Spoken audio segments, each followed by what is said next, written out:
Welcome back to the Marketer of the Day podcast. We are here with Amanda Johnson. She is the founder of True to Intention. She's the co-founder of Saved by Story Publishing. Now, what the heck does Amanda do? She partners with seekers and storytellers just like you who are devoted to writing truer and individual and collective stories. So we are going to be talking about how you can become truer to your intention with every piece of content you craft, to love offering what you launch, and about the system to change the world. So Amanda, glad to be talking to you. I'm glad to be talking with you too. Thanks for having me. I'm super glad to have you. So what is up? What is current? What is your passion? What are you excited about in the past 6 to 9 months? What's the current project? Oh my goodness. Well, we just finished a big project titled You Can't Make This Story Up. It's a compilation book that I wrote with 20 of my favorite people who also happen to have been previous clients, and many of whom are family members. My two sisters were in there, and my son actually put a chapter in there because he and I are launching another book next month. So we're in crazy creation phase over here. And so, yeah, I mean, this You Can't Make This Story Up project was really, really fun because one of the things that continues to amaze me is that there's a lot of hype around, tell your story, get your message out there, share your expertise with the world. And I really believe that a lot of us are called to do that because we have these incredible offerings to give. But one of the things that I see regularly happen is people just get absolutely stuck and then they cannot figure out what's happening. And they end up saying the most terrible things to themselves. Have you heard these things like, what's wrong with me? Oh, I need to go get another certification or degree before I can talk about this. This is just how I am. I never complete projects. Like, I just hear terrible things. So one of the things that I realized early on in my career was that there was more to the story. And what I found as I dug was that there were old wounds inside of these stories. So they want to tell the story. They want to tell the world this amazing thing that happened, that they overcame this incredible obstacle. And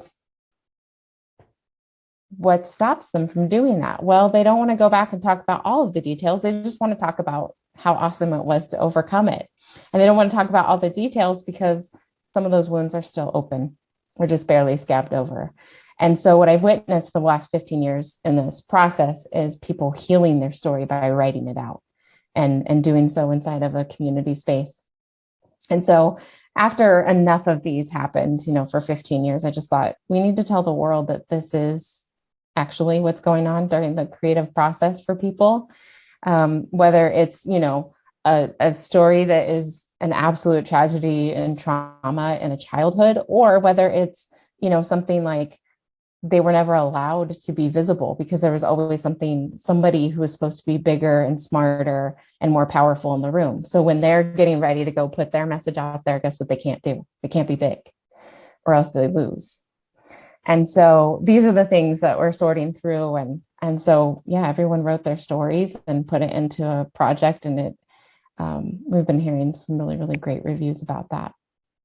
And I think a lot of people can relate to that, and I can relate to that a lot, especially these like concepts that we didn't even really have a term for it until recently, or like it wasn't mainstream. Some of these things like the negative self-talk, the imposter syndrome, and how your solution there is to kind of get it all out in the open. And you hear this saying of like, if everyone put their problems in a bowl, you would see like everyone else has way bigger problems than you. So you just take your problems back because you think you have it really bad. But man, some of these other people out there, like it really puts it in perspective. And there's like all those kinds of things to relate to. And so you have all these people in your compilation book, clients, family members, these 20 chapters. Is there one that stands out a lot for you? Is there one that's like your favorite, or one that if we talk about it here today, it'll really give us a taste of the whole book? Well, actually, there are two. So one of them is Marlia's, and Marlia came early on in my career. She showed up with a lot of armor, and she was going to tell everyone else this story. She was like, I want to tell a story about how we have these expectations that just can't be fulfilled. So the title of her book is Where's My White Picket Fence When a Good Girl Doubts God? So she used to be a youth pastor, and she had a really terrible health crisis, almost died. Came back from it and found me in a time where she was getting ready to get back into serving in some capacity, but she still had all of these feelings like she just could not go back into the ministry the way that she wanted to. So instead, she was going to build like a little speaker's empire, right? She was going to do a lot of speaking, write a book, and share her message that way instead of in church. And so a huge vision comes in, wants to tell everyone else's story and maybe a little bit of hers. And so when I flipped it back on her and asked her, like, well, I mean, are there other places besides your health crisis where you've been disappointed? All of a sudden, we saw the entire book map itself out. And it took her, I want to say 18 months to actually get through the process of writing the book, because as she was writing it, she had to do things that she hadn't done in her story, like grieve, like shed tears, because she had, held so much in for so long that we got stuck on chapter 3, which was all about letting, surrendering to what is. And it was just so hard for her to move through. But inside of the community that we had, set up around her, and the regular check-ins, she was able to tell the stories verbally and then get them on paper. And it was completely transformational. One day I remember she said, there was that time where I think that God just really had to break me. And it was about her health crisis. And the whole room, like we all just kind of gasped, like God had to break you, because it was inside of this bigger conversation about her loving father and how he had helped her to come back. And so, I held up the mirror of like, does this belief work with this belief? Like, is there any other explanation for what happened? And there was another former pastor in the room who said, what if all of those things that happened before were not, you weren't being punished? What if those were like little warnings, like, hey, Mar, you should slow down because your health is about to tank. Like there's a genetic thing going on that your stress is making worse. You should slow down. And we just watched it. You could almost hear her matrix shatter in that moment. Like it all made a lot more sense to her. But it really crashed up against a lot of her beliefs. And so what I've seen for her over the last 10 years is her completely, change her relationship with her Heavenly Father, the way that she experiences him. She has stepped back into the ministry as an associate pastor, looking to plant her own church someday. Like the things that she had kind of pushed away from her and thought, I'm going to create this new path, actually came back. She was able to adopt and reclaim the family that had been taken, the family growing possibility that had been taken away through her illness. So it's been really amazing to watch that. It's like so much more about healing Marlia than it was about her getting on stage and sharing this message. And now it's who she is that is sharing that message all the time in the capacity as a mother, as an associate pastor, and a friend. So the other one that's really funny, and I'll share it because part of what's happening next, is my son and I were working on the book that we're launching April 6th, and it's called The Religion of Story. And we mapped out these 7 themes that we see in all of the stories. Because I raised him on story because, well, frankly, I was in the middle of a spiritual crisis when he got here. And I did not feel comfortable telling him what to think about God or how the world worked or how anything worked, really. I was like, I hope you can help me learn some things because I think I have some things upside down. And so we were in it together. And when he was very, very little, he was asking questions because our family was very religious and he wanted to know why we didn't have a Bible. And I said, well, I mean, I was frozen because I was mad at family for trying to evangelize him when I had told them, like, please don't do that. Let him make up his own mind. But his dad stepped in and his dad said, actually, you do have a Bible. It's our sacred text right now is Avatar: The Last Airbender, the Nickelodeon cartoon. And I was to my husband like, that was a freaking genius thing to say, because I'd been through this honors program where I had learned how to engage really good stories and pull truths out of them, right? And apply them to my life. And so that's what I started to do with my son. So we've spent 15 years hanging out, watching movies, going through TV shows, and really using them mindfully to have conversations about the most important things in the world. Like, how do you deal with uncertainty?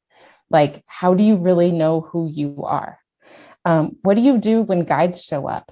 How do you relate to people who are there to train you?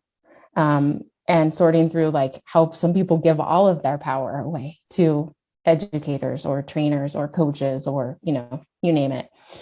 What about friendships? How do you, so we went through all of these themes. So we mapped this all out. We're really excited. He gets all in his head about it because he's really, really smart.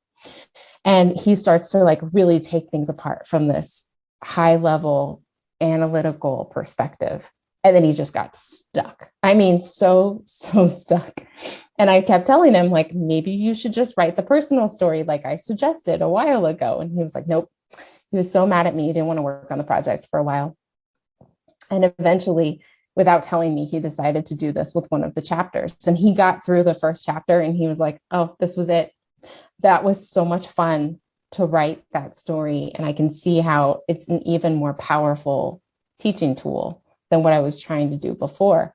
So he just started moving through this project so quickly on his parts.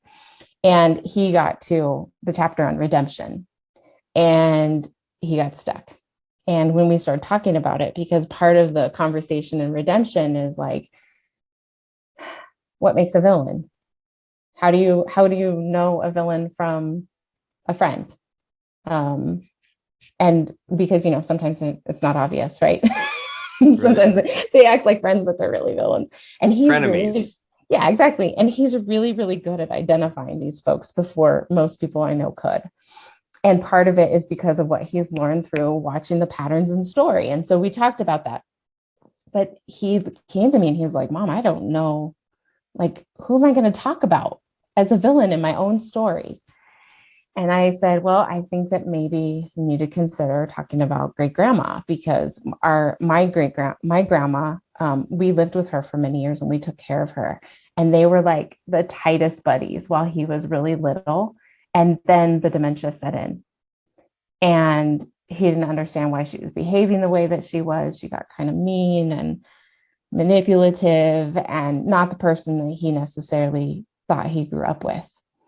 And so I knew that this was like a painful thing for him, but it was the best opportunity to show how someone in our lives could act as both someone that we love and a hero of sorts in so many ways, and also turn into a villain. And like, what if we just recognize that these are parts of us, right? And that we need to sort out how we can interact with them, instead of having this idea that this person is just always going to be good to me. No, people betray each other. This is on accident. And sometimes because they're in a corner and things have to be understood and sorted out. So he wrote this chapter and then he sent it to me.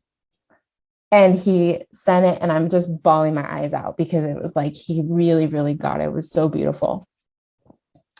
And just this really beautiful picture of like something that he was able to do that I wasn't for a long time, which was see these people in my life as both villains and heroes. He got it in the story.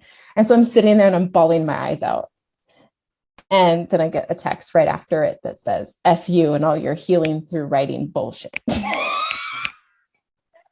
I was like, oh my God, that's so funny, because it was like this beautiful thing that happened, but he also was able to say like, that was one of the hardest things I've ever done. Like, to put that to paper. I'm, an 18-year-old boy in his room sobbing while he's sorting this out and healing his story. And then to be able to be like, now I get it, Mom. All of your friends, all of your clients who are like, oh, that freaking Amanda, I cannot believe she asked me to write that story. It's the hardest thing I've ever done. And also it was like 20 years of therapy. And I'm so glad I did it. So those are kind of like the front and end parts of the You Can't Make This Story Up project that, once those things happened, I was like, we just have to put all of these stories in the book because that's the real stuff. I want people to go out there and change the world with their messages, but I don't want them to do it at the cost of their own souls, out there preaching a message, empowering other people while there's still a part of them that is hurting and wounded. And, I've seen people go out there and help people be more empowered, and yet they haven't healed their own stuff. And so what do? They kind of separate themselves. What did you say? The imposter syndrome? Like they kind of live into this image, this persona that can continue to do the thing because it's really their natural gift. Like, I don't know what you believe about God, and I don't think it matters, but like there's this potential in each person and these amazing skills and opportunity, gifts that come through. And I've seen people just be phenomenal in front of a space and then walk behind the stage and just fall apart because they're not getting it for themselves because they haven't been able to heal that. And they just think, man, I do not want that level of success without the healing to support it, so that when I'm there, I can actually enjoy it and feel like it instead of feeling like it's splitting me into two people. Yeah, there's so much to think about from that process and from those stories with the two extremes. And it seems like from hearing about all this, like the label that you and I put on this is the imposter syndrome. It seems like the way to overcome the imposter syndrome and the way to avoid just being a copycat is to share your own uniqueness. And that maybe doesn't come very easy. And it might require some of this like therapy in a way, but it's therapy in writing. And like with speakers and writers and things like that, you always hear about building yourself up, right? Like becoming more polished, figuring out your best stories, your greatest hits. But there's also, so that's kind of the building up part of it. But then there's also the tearing down part. Like you mentioned armor a little while ago, of how like when you first do a podcast, webinar, speaking gig, whatever, it's so easy to be like too cleaned up and too careful and not really go into the struggles, the failures, the weaknesses. And that's what everyone else, that's what they want. And that's what they can relate to. And that's way more powerful to do like the hero's journey that they talk about, where but these bad things happen to me. And then I learned the lesson. And then now afterwards, here's the information instead of just, here's these things I learned from a psychology textbook. So I like that a lot. And in terms of you helping your people after all these decades of not writing it down. So you end up kind of stuck in a cycle and you end up avoiding all these other things to finally like breaking through and like kind of uncovering all these things that you tucked away for a while and becoming like your best self and the person that you want to be. And finally, after trying these authors that you help, after trying to have a good chapter, have a good book, or have a good message, and it's just all this kind of hokey, flat stuff, now it's the real good things that no one else has because it's your own unique past and pain. It's a lot to think about. It almost hurts to think about, right? It's almost like uncovers bad memories in me, just even some of those things that you were mentioning there. Yeah, absolutely. It is really, really hard work. And, when someone says that they finished a memoir or something on their own, I'm just like, wow, I'm tempted to bow down to you, because most people would have just shut that down. Like, this is too hard. I don't want to deal with it. And a lot of people don't even know that that's what's happening. So I've had clients that would have injuries come up or old migraines, and they'd be like, I don't know what's happened. I haven't had these migraines for a decade. What happened? I was healthy when I started this project, but they're not even connecting it to the project. But every time they sit down, what are they doing? Trying to get to the story during which they had these issues with the migraines or the headaches. And so, all those stories are wired into our neurology in a really, really deep way. So when we start poking around there and we're like talking about those conversations that we had, our body remembers everything that was going on while we were having those conversations, while we were dealing with those challenges. But if we don't know it, and we don't know, like, oh, this is the material that I need to write this powerfully. Oh, and to have compassion for who I was during that. Like, oh my gosh, I, the headaches, the physical pain this person was in, it was almost like paralysis, right? Like they can almost begin, and I really believe that that's what happens between them and then having someone like myself and some of our readers in the community, like witnessing their story, witnessing it with love, witnessing it with compassion, helping them to connect dots and see the parts that have been still like shoved into the corners, and letting them come out and saying like, yeah, you're human. And you know what ends up happening is the stuff that they packed away that they thought was so huge, they bring out, and then they realize like, oh, this actually wasn't, I mean, it was awful, but it actually isn't as big as it felt when it was in the dark, because now I can see it. And then they can use it in a really, really powerful way through the writing, through the storytelling, from stages, like you're saying. It is the thing that connects us with other people, the humanity.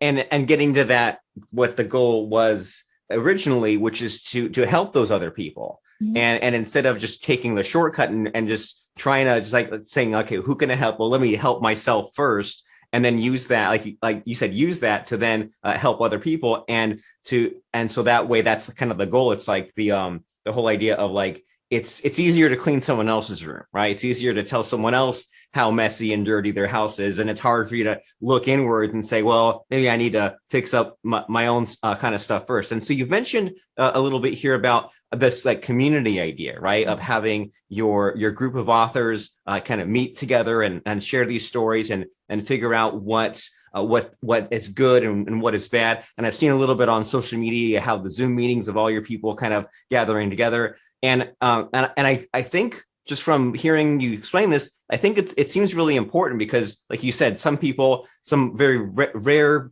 percentage of people can just close the door, write the memoir, come back. And then, and some of these compilation book environments, you hear, okay, write your chapter and we'll see you in 6 months, and just turn it in when it's done. And it seems like a real lonely way to go about that. So can you unpack that a little bit about just how you and your group meets and how just amazing things happen within it? Yeah, absolutely. So I didn't start out with this idea. I mean, I wanted to do the group format, but I did it more like in a mastermind sort of way, where we would meet every month or something. And people just were not getting their stuff done. Like they just would not get the assignments done. And I was still at the beginning of understanding what the real resistance was, right? Like I didn't really understand yet why they weren't doing their assignments. So I thought, okay, I'm going to bring them to retreat. And I bet we could get 6 to 8 weeks of this material accomplished in 3 days. So I would work with them over 3 days. And at the very first retreat, Teddy, who has a chapter in You Can't Make This Story Up, she was there. She came in just like completely triggered. I mean, red-faced, furious looking, just beside herself. Where's my room? And I'm like, it's over there. And, you know, it was so hard for her because all of her pain had been triggered the week before. So she sat there in a room for a few days. And on the last day, we weren't sure she was going to get it. And it's my first retreat. I'm like up in my head thinking, is she going to ask for her money back? Is she going to be like, have I traumatized this person having her here? Like, what is going on? And the last day she stood up and she told her story, and it leveled the room. I mean, we were all sobbing to the point where I was like, oh yeah, I'm a facilitator. I actually have to like be here and ask, help to bring some resolution to this. And so it was at that first retreat that I saw not just the power of having people together, but the magic of how perfectly people show up for each other. So in that space, when I didn't know what I was doing, like I had no idea that this was transformational work. I was going to help people write their books. Like at that first retreat, that's all I thought was going to happen, content. And then this lady ends up on the floor in tears. And I'm like, oh, this looks a little bit like my facilitator rooms that I used to be in when I was doing transformational work. Like, And I heard that voice say, it's about the messenger, not the message. Like true to intention is about helping them get back to wholeness. Yes, write good books. Yes, keep them true to intention, but it's about them. Why are they here? Get them back to that. And so I just saw how, there was a yoga person who showed up. There was a neurolinguistics person who was at that retreat. There was a mentor of hers who had invited her there. Like she had the perfect people around her, unbeknownst to me and her, to help her move through something that I didn't even know was going to come up. Unbelievable. And so I just was like, I just don't want to do individual work with people again, because I didn't know until years later what was really happening as I started studying quantum physics and looking at the observer effect and realizing like how you look at a thing changes the thing. How you look at a person changes the person. How you look at the story while the person is revealing it changes the story. It allows it to be in a space of unconditional love and healing. And that's where all that integration can begin to happen for the person. They don't have to keep those parts stuck in the dark. So, I still to this day, I have people say like, how did you get all of us here? Like we all have the kind of like the same theme. I'm like, yeah, I'm not in charge of that. I don't market for specific topics. And here's the thing too, is if you look and that book, You Can't Make This Story Up, you'll see that I actually told my story right behind each person's story, meaning that somewhere a few years in, I realized that these people were showing up for me at the exact right time for my own personal healing as a coach. So the person who had the caregiver's resource guide, she showed up a year before my grandma fell and needed me to be a full-time caregiver. You can't make that up, right? Like messages were coming to prepare me, to put seeds, to give me paths, to give me frameworks, to address the things that were happening in my world at that time or right after they showed up. So to me, it's like this really, how many coaches do you know who just get like burnout and tired and this is too hard and I'm just going to close the business. This isn't what I expected. I'm not able to help people. And I hear it all the time. And I really think that it's because they don't understand the reciprocal opportunity of this person is coming in with all their problems, whether that's, problems in a relationship or problems in a business or problems with their spiritual work, whatever it is, like these people are being put in our space potentially with a lot of intention for our own healing. But if we don't know that, those people are just irritating. They never get it. They don't do their work, right? We miss out on our own healing opportunities. So for me, like I think Carl Jung said it, we don't get wounded. We get wounded in relationships and we have to heal in them too. Like we can't heal by ourselves. And so for me, that communal aspect, so many of the people who have been traumatized and want to share their stories and need to be visible again, like they have so much trust to rebuild with themselves and with other people. And I think that creating that safe space where they can be their raging mad 3-year-old and have everyone in the room just be like, oh yeah, that makes perfect sense. And I still love you. And that's cool. Like those are the moments where they realize like it's okay to be all of me and they can pull all of those parts in and then show up as their true selves in the world when they're getting ready to do their work.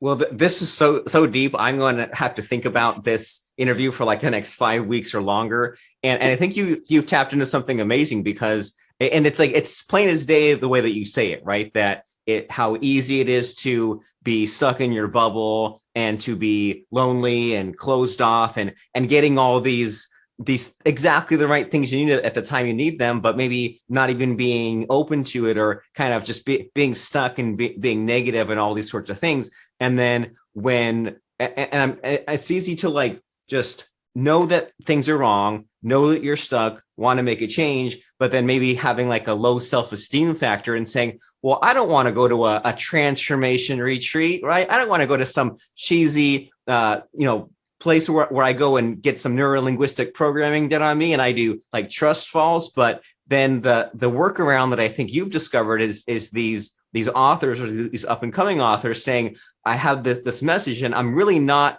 at this retreat to work at on myself. It's to flesh out my book, but really they end up working on themselves so that the problem gets solved, but maybe it otherwise would not have been solved because this type of person would not be willing to go to like a transformational retreat. So this is kind of an interesting concept that you've tapped into, and you've shared some amazing stories, both in what they've communicated and then these kind of struggles in the process. And so if someone's mind is blown, like mine is right now, about possibilities and the things that can be done, especially with your group, how do we find out more information? How do we find out about your company and the retreats and the programs and these amazing activities you have going on?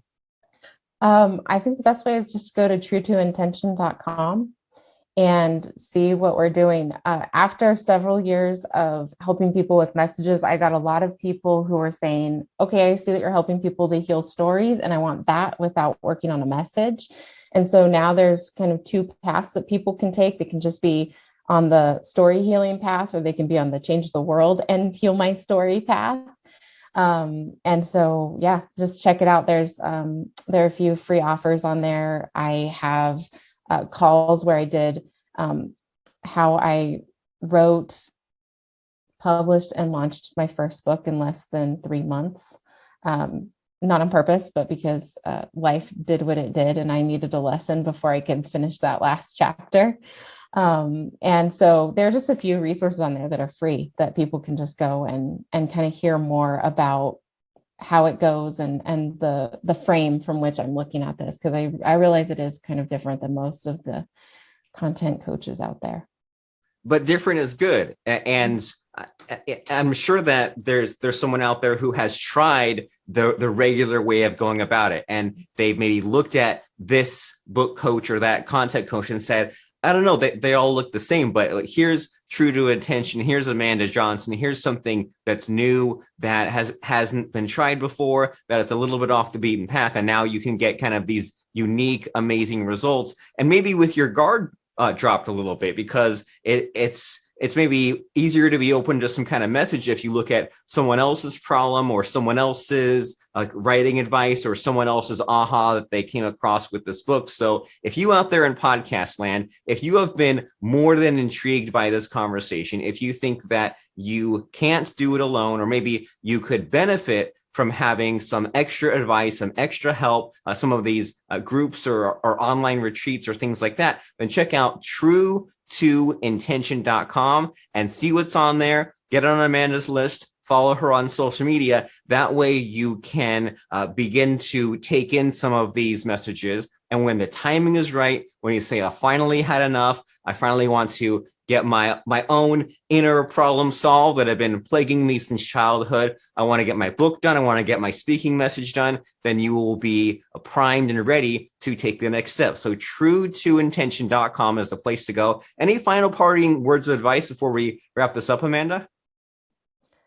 I would just encourage people to be in the question that maybe all of these things are happening with purpose. You know, that the podcast you're listening to dropped into your awareness at just the right time, that the books that are being recommended to you, the television and TV, the movies that are being recommended. Like, to me, I live in a world where all of that seems to come at me with the most amazing intention. And if we can just pay attention and ask, like, what's the message that I'm supposed to be getting here? How is all of this being brought to me so that I can be more whole?